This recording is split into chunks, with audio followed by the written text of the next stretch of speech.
events together. The first one we did together was called the Festival of Faiths. It was on our holiday of Sukkot. We built a hut outside celebrating the Exodus from Egypt. We decided that it should be something open to the entire community, so every night we had a different faith or religious-based group come in, and the Muslim Student Association came in. They had about 20 people come. It was such a warm, wonderful environment. We got to talk, we got to speak of our traditions all together. And just being able to speak of your traditions breaks down some of that tension and some of that chaos. A lot of people were obviously nervous because a lot of Jews and Muslims never really interacted with one another. It was really an amazing opportunity. We're all monotheistic religions to start, so there's that grounding. Abraham is a pillar of the community, both in Judaism and in Islam. That inspired the Abraham's Walk a couple of weeks ago, in which we all marched together for peace in the memory of Martin Luther King Jr. And I think there's so much more still to be done, but I'm so thankful for the bonds that our Jewish students and Muslim students here and the Jews and Muslims in the community have formed together. There's so much hateful rhetoric out there. And unfortunately, it's gone so far beyond the Israeli-Palestinian conflict often to make those tensions dividing our communities. But there's no reason for it to divide us. We're all together, all of us are immigrants, all of us find that sort of compassion and need to love one another. And I hope that we are setting an example slowly but surely of breaking down those barriers and coming together. Hey, do you want to see the back? Or...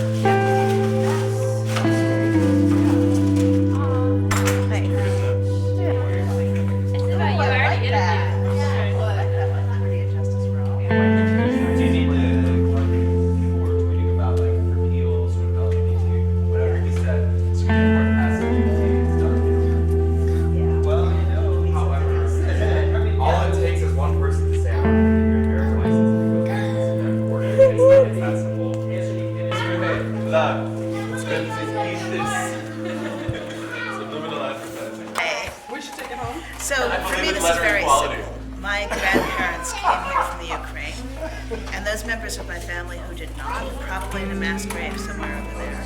I want everybody else to have the same chance. Just always believed in equality and justice for everyone. More than ever, it's time to stand up and speak out, take a stand. Like, I can't believe The city on Muslims I'm is starting anti-American.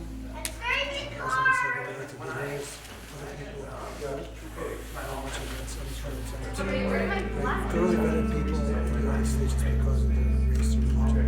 Mine's going to be as simple as possible. I'm just tracing it right now, but I'm going to say to our leaders, we'll show you the way. Because I think a lot of our leaders, both in Washington and some misguided leaders here in our state, have a little bit lost their way.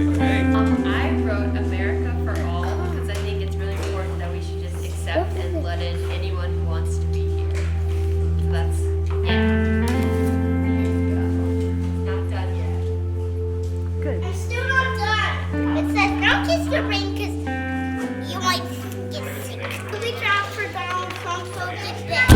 Wait. It's half spider, half squid. This is a booby trap for Donald Trump, who is half spider and half squid. No, I mean, that's the trap. That's half spider, half squid. Oh, so cool. They were like,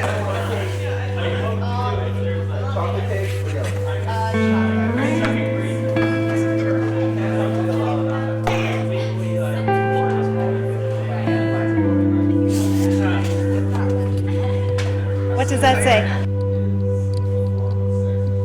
The Director of Research and Community Organizing for the National Center for Science Education. I do grassroots community organizing on potentially controversial topics like climate change and evolution. I worked with 54,000 people in Iowa in 2016 with my organization. We found that people like having access to science. When it's presented in a way that's accessible, that meets them where they are, people like having access to science. People don't like to be ignorant. People like to be able to make decisions for themselves based on fact-based information, not alternate facts. I think that there are a lot of good people in Iowa. I work with with people in red territories. I work with people in rural communities and religious conservative communities. I like and respect these people. It makes me angry to know that our state is seen nationally as like this backwards hick fest. I think there's plenty of reason to protest. I think there are plenty of good Christian people in Iowa who care about the stranger, you know, who want to stand up for the stranger. And I hope that they'll come out to this rally. That they wouldn't support a ban on a person based on their religion. There's tremendous religious diversity in Iowa. This was the first state to have a mosque west of the Mississippi, as far as I'm aware, and it's continuously active. I've worked with all sorts of little religious communities, different Christian denominations that came to the state fleeing persecution from the old world. This is not an Iowan value. This Muslim ban is a hateful piece of bullshit. It has to do with the executive orders that President Trump has made against the Muslim ban. And they may mistake that as calling it a travel ban, but it is in fact a Muslim ban. Especially in his campaign, he stated, "I will ban Muslims from entering the United States." And on top of that, it's an unconstitutional law. This is what we're at Iowa Law right now, and this is what we've seen. You know, this is far too familiar for the Jewish people, and we keep on telling ourselves that we're never going to let something like the Holocaust happen again. And we keep questioning ourselves, like, what would we be doing in that situation, you know, 75 years ago when it started. And this is steps towards, you know, awful events in history like that. So I think I have an obligation, not only as a Jew, but as an American, to stand up against it. Yes, you may have.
I know it's a really nice view. I'm trying to take pictures of Little Hawk on a very small camera, so we'll see. That's why we're here today. We're here to reject the ban. Reject the ban. Make sure we do that. I am so happy that that judge in Washington State decided what he decided, folks.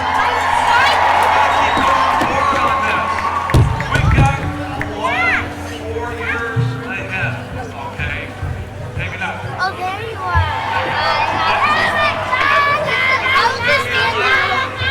Last 2 weeks, if there's any indication of what the next several years are going to look like, we've got a lot of work to do. We've got a lot of energy these last 2 weeks that we have seen at rallies like this, rejecting hate, rejecting division, rejecting all those things that Donald Trump stands for, and actually what the Republicans and the Congress are trying to do too. We have the energy behind us. Now what we have to do today, we have to speak up, we have to learn, we have to speak out. But we also now, after today, have to channel that into productive endeavors and making sure that we organize, and do the right thing for America. We've got to go forward, folks, and it begins today. Thank you all. Hello, neighbors. Welcome to the noisy majority.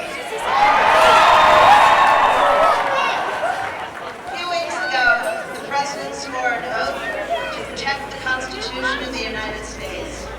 Do you think he's keeping that oath? No! With the use of all the scrutiny against Muslims, is he keeping that oath?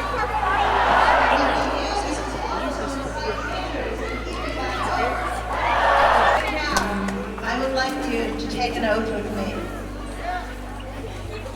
Please raise your right hand and repeat after me using your own name. I, Sonia Elizabeth Spear, do solemnly swear to protect and defend the Constitution of the United States against all enemies, foreign and domestic. So help me God. You're beautiful. Do one last thing for me. One last thing. Turn to the person standing next to you, especially if that's a stranger, and say, I will have your back.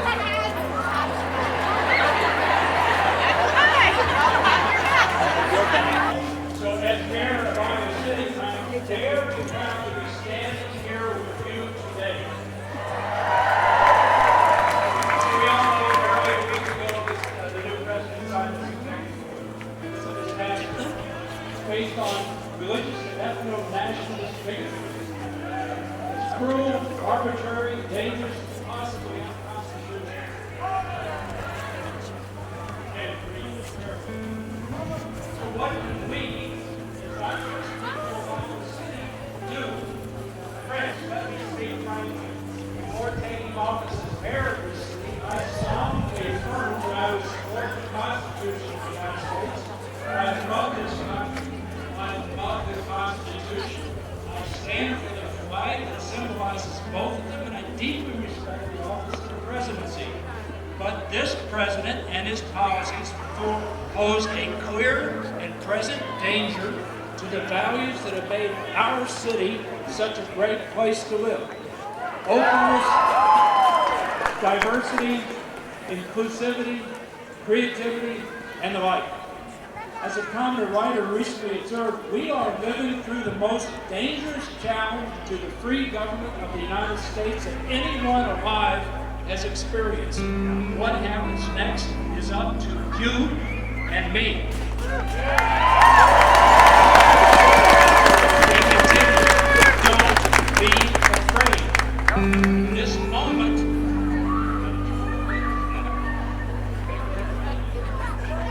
moment of danger can also be our finest hour as citizens and Americans. So, this is not the time for internal bickering. It is not the time for focusing only on one's own self-interest. It is not the time for diminishing the significance of what's happening by saying, it's just politics, all politicians do it. And it is not the time to let personal depression darken our souls and immobilize us. None of us survive that onslaught unless we work together.